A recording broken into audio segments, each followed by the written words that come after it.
Good morning, Dan and Amy. Amy, do you watch the show The Americans? Yeah, The Americans on FX. I do not. I can't even do it as a radio bit. No, I don't. I gotta say, watch it? I started to lose interest after season 2, but season 1 was great.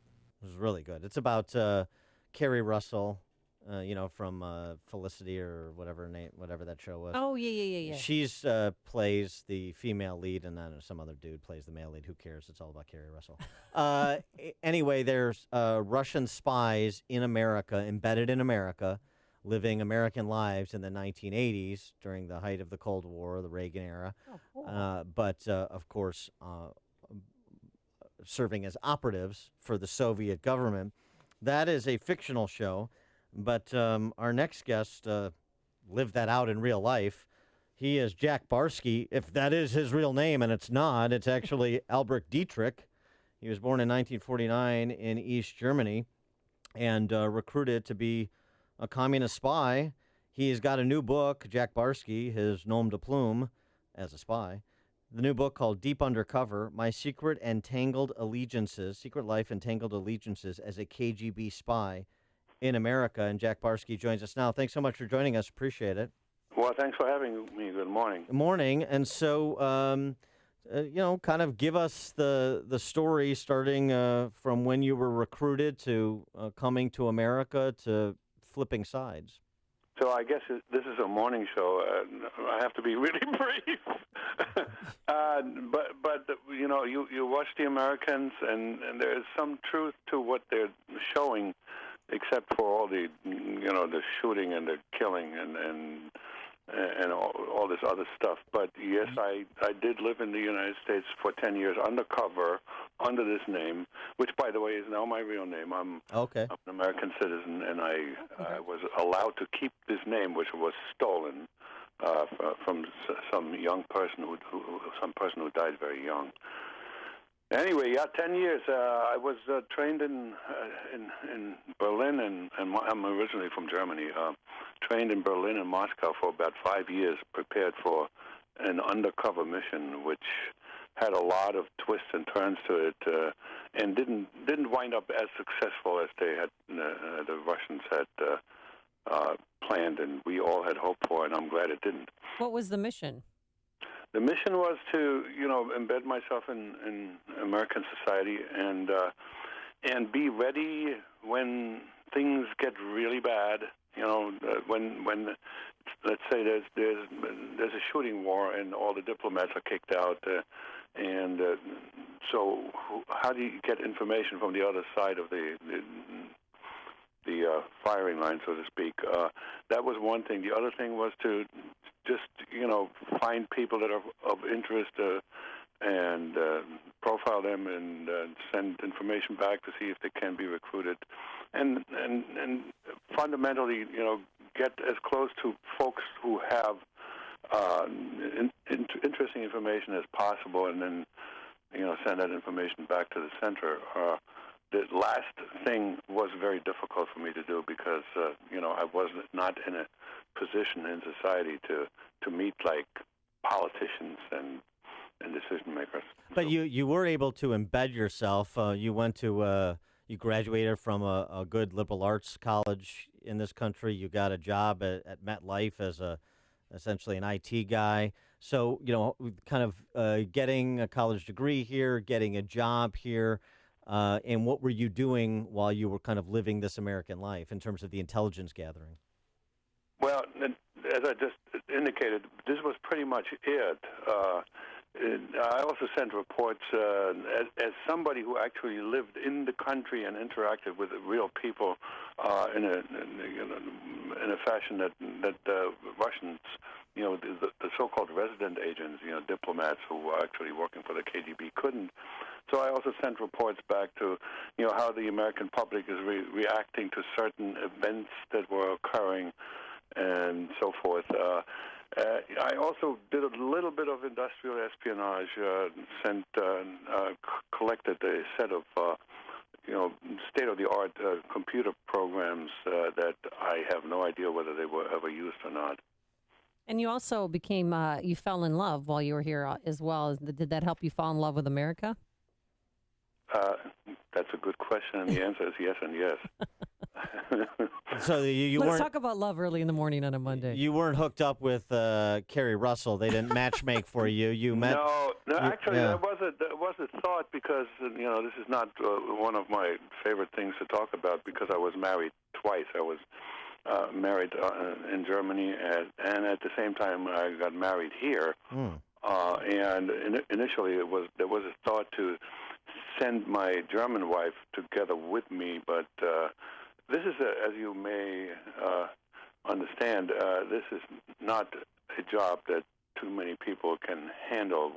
There's too much pressure, and so she stayed back, and we actually had a son who I am now in contact with, and he calls me Dada. So that's a good part of the story. Well, and also too, your wife that you met here, Penelope, she was here illegally from Guyana, right? Illegally, so, yes. Yeah, illegally, and, right. And there's one of the twists in my story that me as an illegal managed to make an illegal legal, and so she was legal while I was not.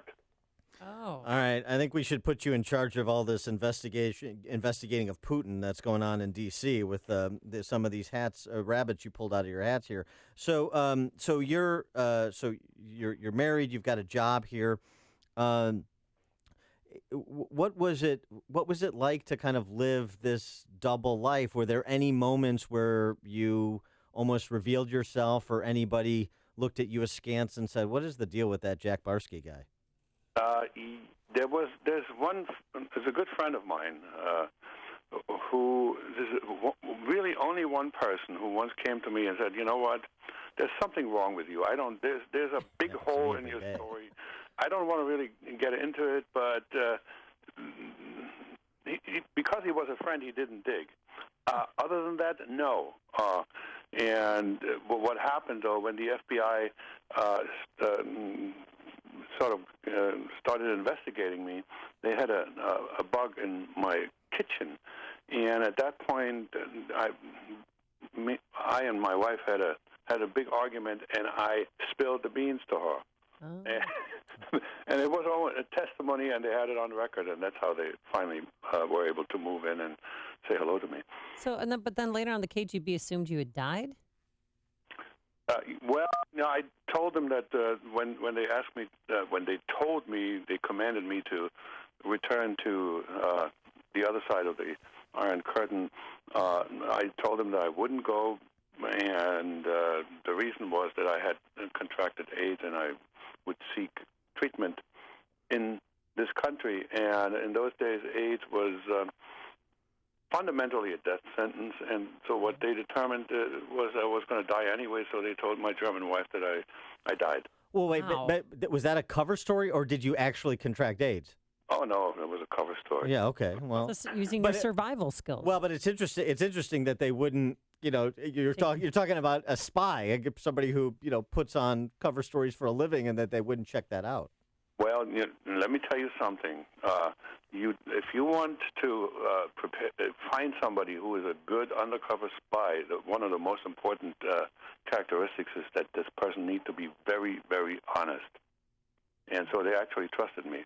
Yeah, interesting. A long relationship of mutual trust, and I broke that, and I broke that at a moment when it worked. How did, rewinding all the way back to growing up in East Germany, how were you recruited in the first place? Was it did they identify people? You're obviously a smart guy. You graduated with honors from Baruch College. You were working as an IT guy. Do they recruit people based on kind of intellect and talent, or is it a personality profile? How did you first get approached? I'm actually smarter than you think. Well, I believe you.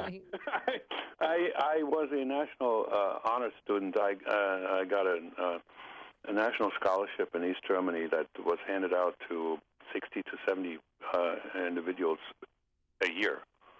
And so since the KGB and East German intelligence always recruited from the top, I was an easy pick. Mm-hmm. Hey, before we let you go, I wanted to ask you about President Trump claimed via a tweet that President Obama had tapped his phones, and then we had Judge Napolitano from Fox News saying that the M15 did it. Do you think that that's possible? MI5, and MI5. I think it's idiotic, and I think Fox did the right thing. And I like Judge Napolitano, but I think what happens to him, as to a lot of news people,